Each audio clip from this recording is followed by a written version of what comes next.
earlier this week, I just came back from a vacation in Bohol, and tomorrow we're leaving again, and this time we're going to Baguio City.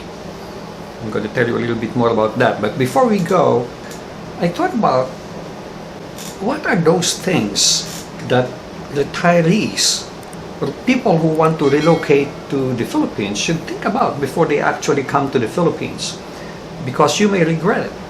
You hear a lot of videos, including mine, that speaks very positively of the Philippines. However, there are some negative aspects, just like in any other country. The important point here, though, that I'm trying to communicate is make sure you know what you're doing by testing it first. Go live in the country for a few months and see if you really like it. Because sometimes when you go, you like what you see, you enjoy it, and after the honeymoon stage, you say, no, I'll go back to the US, Canada, or wherever you're coming from. So let's take a look at the things that you really should think about before you decide to come to the Philippines. Not for a vacation. For a vacation, I'm sure you will enjoy it, but to actually live in the country. Now, these are a summary of some things. I'm sure I may be forgetting certain things, but as far as I can remember, these are the things that you should really consider or think about. It's a slow pace in the Philippines. And sometimes you say, I have been working all my life and I've been very busy and I can use some slow pace. And in some cases you mean it and you really will welcome that change. But in some cases it's very frustrating, especially if you come from a country that is fast-paced like the United States. And Philippines is not like that at all. So sometimes, including me, you will get frustrated. You will get frustrated. So expect that you will change. You have to change and adapt to the country, but you cannot change the country. It is what it is. It's the culture here, so you're stuck with it. So you're forced to change.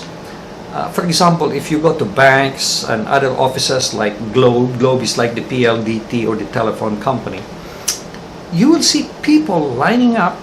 Well, actually the banks do provide you with chairs, and everybody sits on the chair waiting for their turn, and as one moves forward, everybody sort of moves inches in to the next chair. So at least they provide you with a chair to be convenient, but they don't provide you with additional staff for them to take care of all these demands. That is just how it is here in the Philippines. Same thing with groceries. I'm telling you, after you've been here for a while, either you get really frustrated or you get to live with it. There's limited choice when you're shopping. There's inconsistent stocking. One time you'll be able to see what you're looking for. The next time you come back, it's gone. And sometimes I feel that they have a lot more because, oh boy, the supermarkets here are huge, okay? And if you see the stock, it's like Costco. They have a lot of the same thing. Sometimes it's a different brand, but it's the same thing, okay? So that's what I mean when I say it's inconsistent. Sometimes it's available, sometimes it's not. Thank God for Lazada and Shopee. I have been buying a lot of things from Lazada myself. It's very, very convenient. And thank God they're accepting my foreign credit card. We'll talk about that in a little bit. Public transportation. Except for Grab, which of course is more expensive than the jeepneys and tricycles, they're not convenient, especially for older people.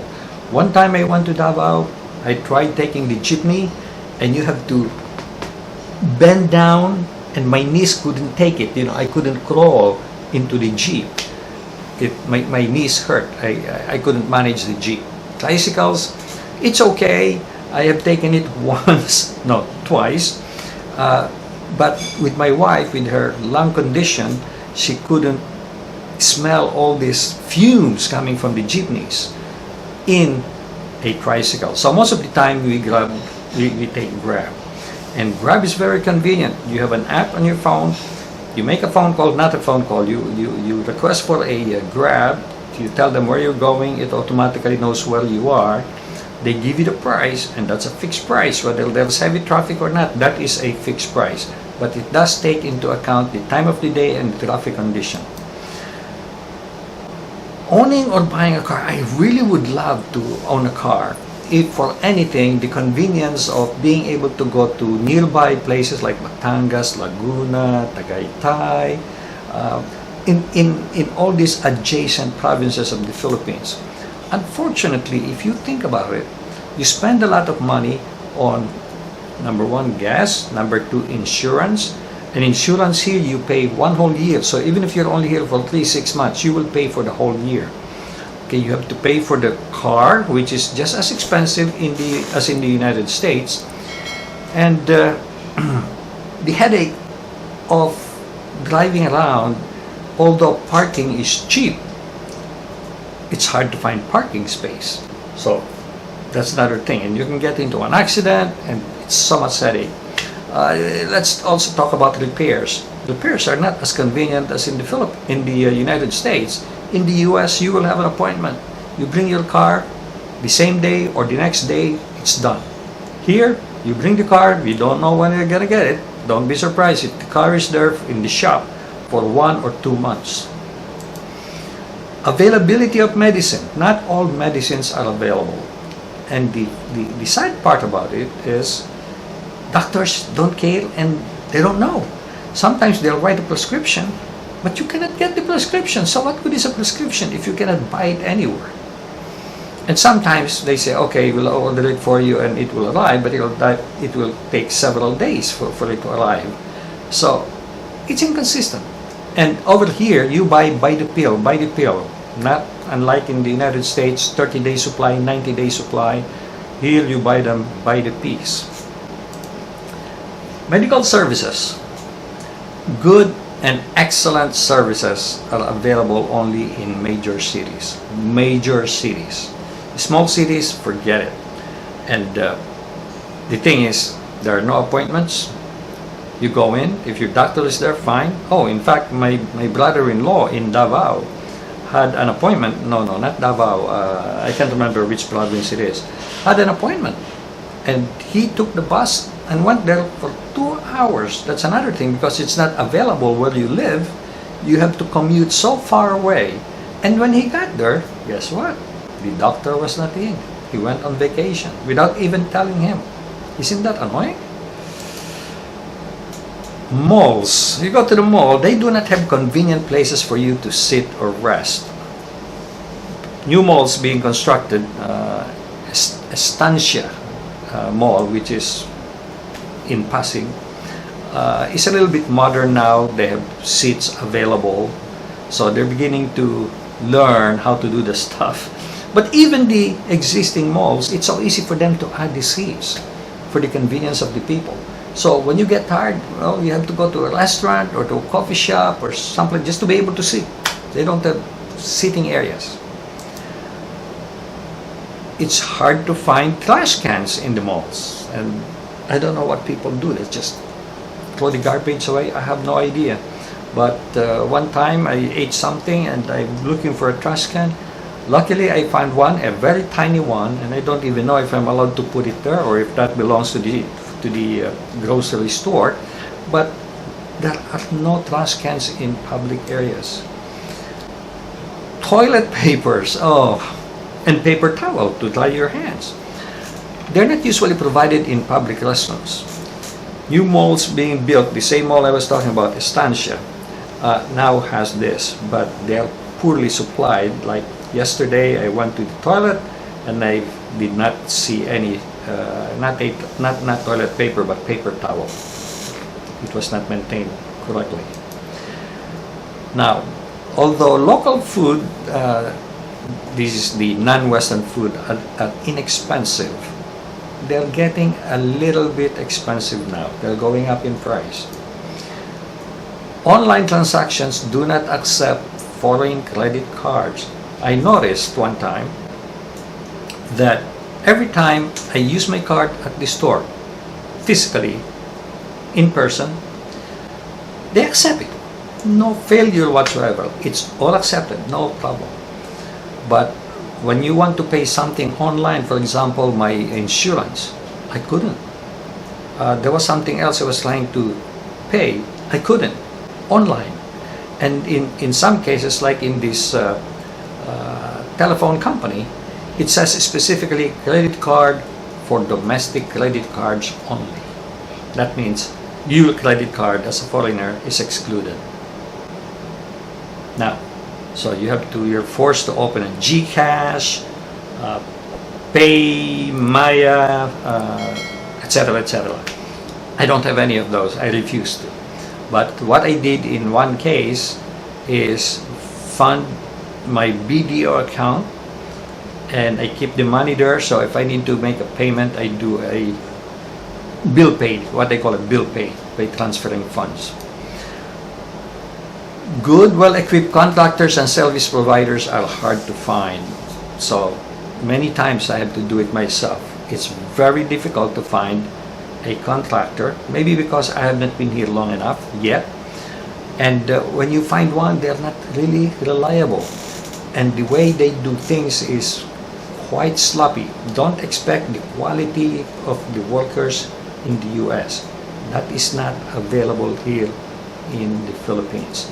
And in many cases, for example, I had someone install my air conditioner and they did not even have a ladder. So I lent them my ladder for them to be able to install it. How are they going to do the job when they don't even have a ladder? The other thing too is I lent them my power screwdriver, and they said, "Ooh, this is nice." This is the first time they have seen a cordless screwdriver or power driver. Internet access. Until this trip to the Philippines, I was having so much problem with the internet. I'll post a different information on this. I found one service provider who is able to fit my needs, but I've been using Globe, and I believe Smart is the same way, and I don't know about PLDT, but you have to constantly think, should I buy this promo for good only for 7 days, and you will buy, do I need 5 gigabytes, 10 gigabytes, so you could run out of gigabytes, or you may have excess gigabyte and it expires in 7 days. Constantly trying to plan so that it is well spent for you. It's a pain in the weather could be very uncomfortable unless you have a constantly running AC, which could be expensive all day long. I have one on each of the bedrooms, and I have a big one in the living room, so I don't feel it, but it's costing me about, I would say, about $60 a month so far during this period. I'm sure it'll be a little bit more later in the year when it's really summer, and luckily I will be leaving next month. I'll be going back to the US. So those are the things you should really think about, and you may want to not consider moving to the Philippines. Visiting is one thing, but actually moving, unless you have tried it there and lived and see how it feels like to live in the country for so many months, maybe 3 to 6 months, don't think that what you feel the moment you arrive here will be the same feeling you're going to have 3 months to 6 months from now. In my case, that is the reason why I'm keeping my residence in the United States, and I will probably be spending 4 months to 5 months in the Philippines, and the remaining time of the year I will be spending in the US, most likely in Seattle, Washington, in Connecticut, or in Pennsylvania. Those are the 3 primary residences I have in the United States. So I hope this will be helpful. Again, think before you pull the trigger and come to the Philippines, and then after so many months you say, I regret coming to the Philippines. But Philippines is a beautiful country. You have to learn how to appreciate it and just learn to adjust. We cannot change the country. We ourselves have to change. So that's all I have for you today. I hope you enjoyed it, and I hope you benefited from this posting. I'll appreciate it if you click like, and please do subscribe to my channel. I'm trying to hit the 100,000 mark, and I'll appreciate it if you subscribe and click that notification bell so you get notified of new postings. Okay? Thanks, make it a great day, and God bless.